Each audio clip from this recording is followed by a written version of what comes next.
Good morning. It is today the 13th day of Tishrei, the Yortzeit of the 4th Lubavitcher Rebbe Morash, and it is also the 28th of September.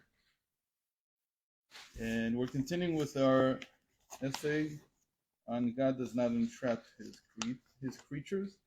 And we were talking last time about the fact that it's become harder and harder to keep Torah and mitzvahs. Before that, he said that the reason that we were given the Torah and mitzvahs in the first place is because we have the quality of Mesirus Nefesh, of being able to exercise self-sacrifice. And this goes beyond our rational faculties, which are called the Seichel, Midos, and the Vushim, which today, if we get there, he's going to give us a new name for. Very interesting name. Seichel is intellect, Midos is character, or emotional faculty traits, and the Levushim are the garments of the soul, thought, speech, and action. So we were on page 187, and he said like this, V'inei, Mizman Lizman. Let's go from the fifth line, end of the fifth line. V'inei Mizman Lizman, from time to time, Nasa avodat haTorah u'mitzvot od kasher yoter lekayem. It becomes even more difficult to keep the Torah and mitzvot, כי בזמן הבית, כמו שגם בזמן משה רבנו עליו שלום, לא היה קשה כל כך לקיים תורה ומצוות. Because in the time of the temple, and all the more so in the time of Moshe Rabbeinu, when they came out of Egypt, that generation, the generation of the midbar, of the wilderness, it was not so difficult to keep Torah and mitzvot.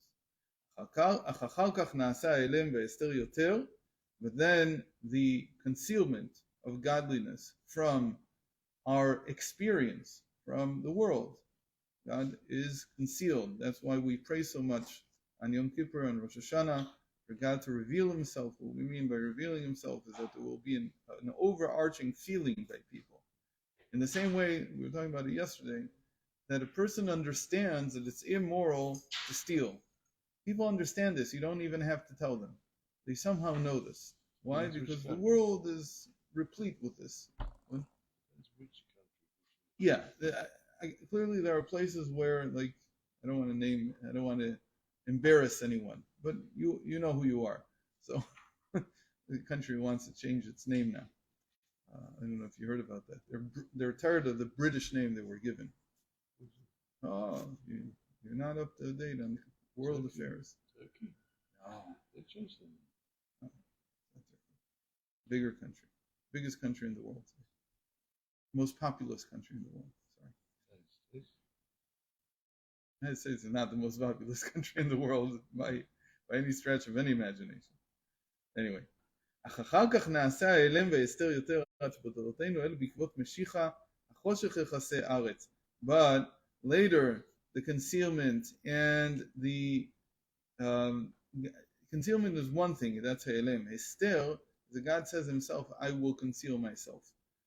Until in our generations, which are called the heels of the Mashiach, why they call the heels? One of the explanations, simple explanation, is that we're the lowest of all the generations.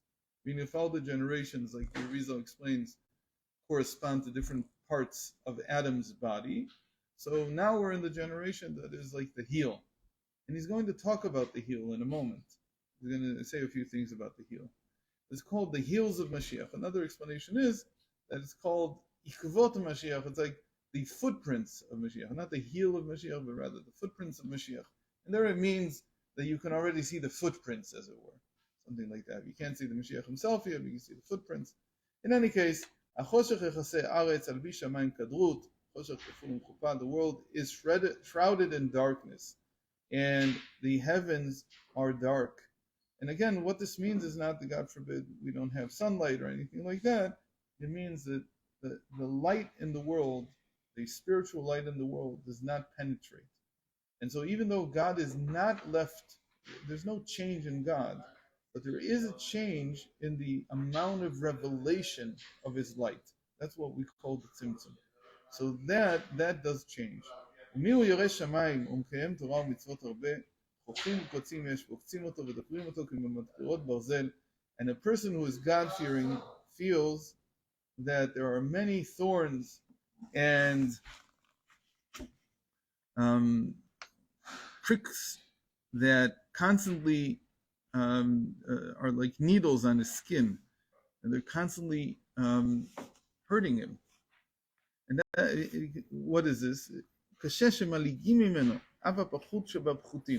That even the lowest of the low, the people who have absolutely no education, nothing, they're not upright people. They don't control themselves. They have no control over their needs or wants, anything. They come and they embarrass him and they belittle him. And this is a person who is dedicating his life to becoming the highest form of man that can be. And so there's absolutely it used to be that there was some kind of order in the world. But like he says, even in his time, we're talking about 1884, he felt that the world was already falling apart at the seams. Think about this, 1884. And we would look at 1884, we would say like that's like prehistory. Dinosaurs were running around. I mean, everything was so patriarchal, everything was so orderly, everything was hierarchical.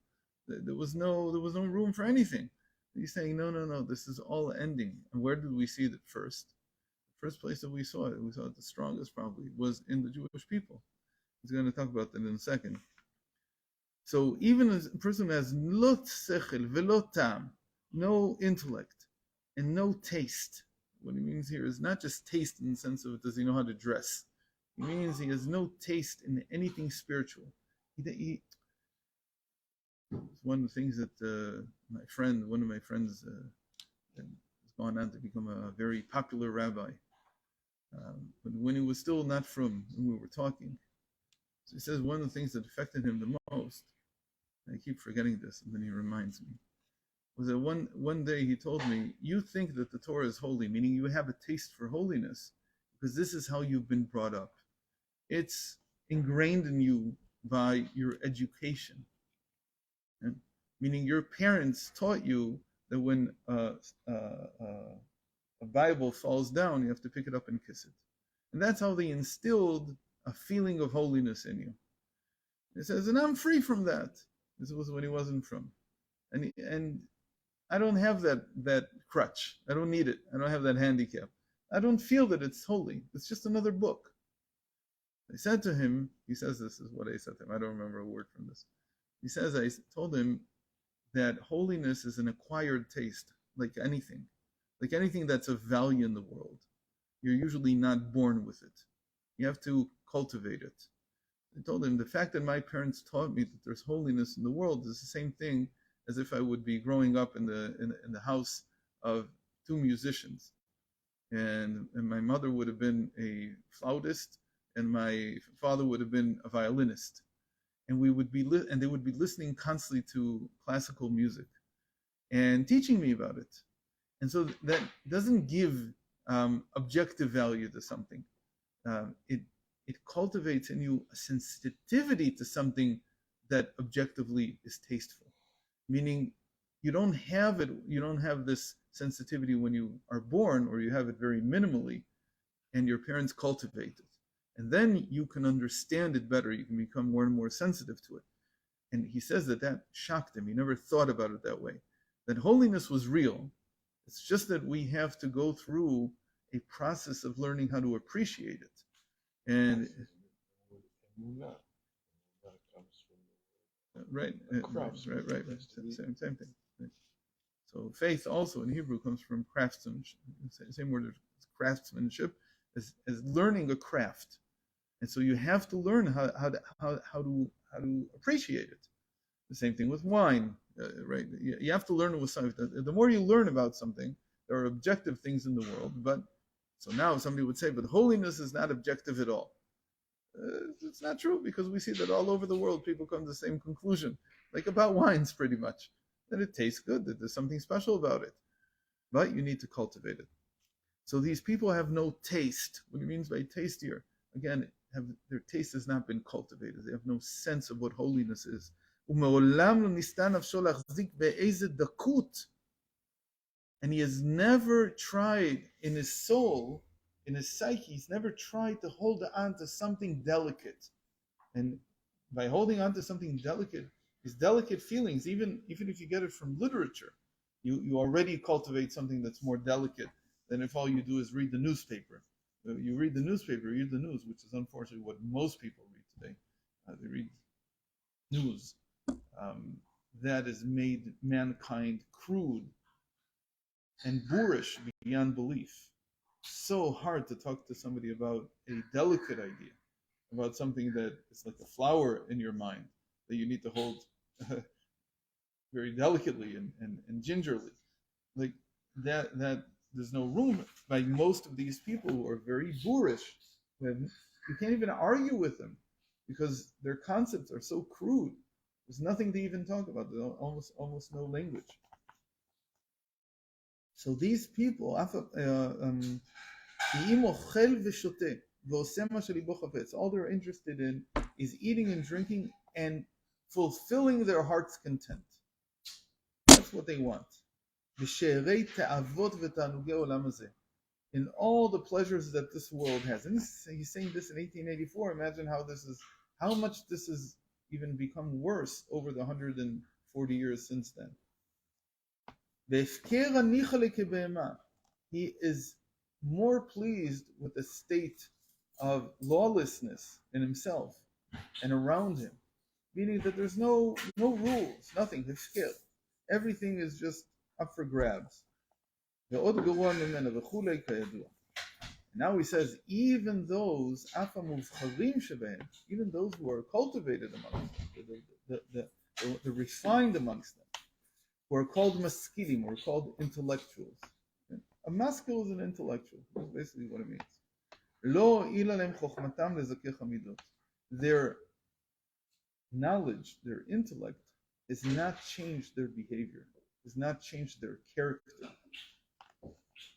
The culture can be and all the more so changing of character. The initial change of character has to be regarding what we call pride, self-pride, agava. They haven't changed that at all. That he imagines in himself that he is the only one. He is one, like Echadai Avram, like Avram was one. Why do we say Avram was one? Because Avram was the only one who believed in one God, beyond idolatry. And the rest of the world didn't. So in that sense, you are one. And you have no one to talk to, and you're all alone. But he imagines that he's alone, not because of some great achievement like that, like a spiritual achievement, just because he's full of self-pride. וכל ההשכלה שלו היא, וכל ההשכלה שלו היא, וכולם כעין נגדו. And all the intellect is his. He is the greatest intellectual. He knows everything, and everybody is like nothing next to him. ואינו חושב כלל אולי חברו חכם גדול יותר. You can't even entertain the thought that perhaps my companion, the person that I'm looking at, is wiser than I am, has more intellect than I do. וכל זה מפני הגאווה והגסות הנעשה בנפשו על ידי חוכמתו והשכלתו. And all this is as a result of the pride that swells within him because of his knowledge and intellect. Knowledge and intellect, in terms of character building, are a double-edged sword.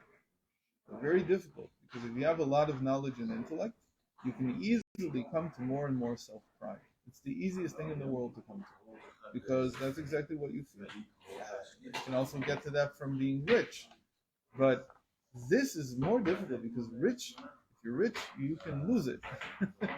There's always a chance that somebody else will take it away. With knowledge and wisdom, it's not that way. It's in here. Nobody can take it away. The only thing that can take it away is an accident.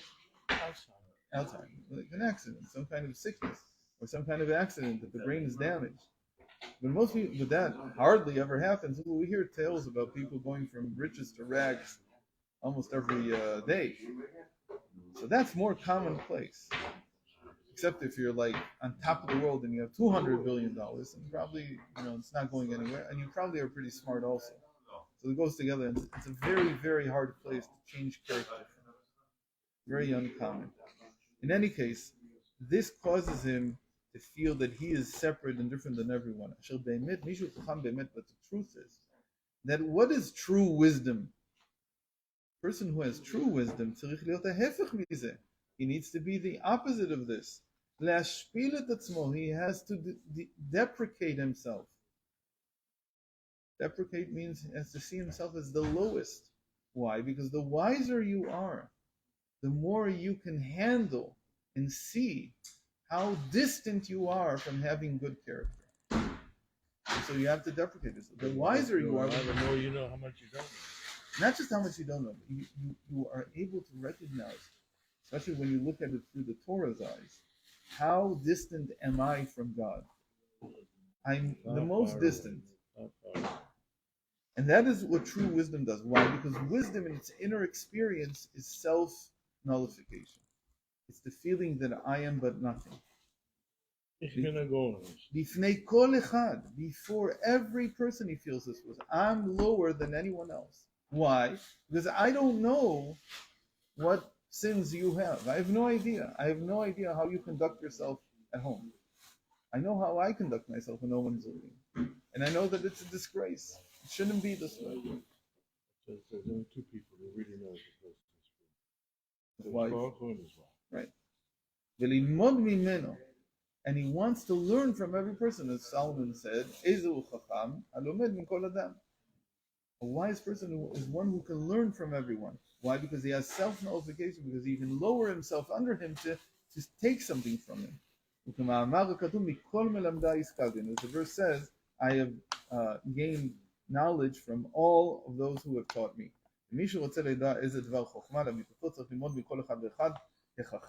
ולחשוב ולהתבונן ולחקור בדבריהם היטב בלי שום פנייה, ואז דווקא יתברר לו האמת, מכל שכן שלא להתגאות על בני אדם אדרבה לקרבם. So a person who is truly wise learns from everything that he hears. He learns from every person. He takes it seriously.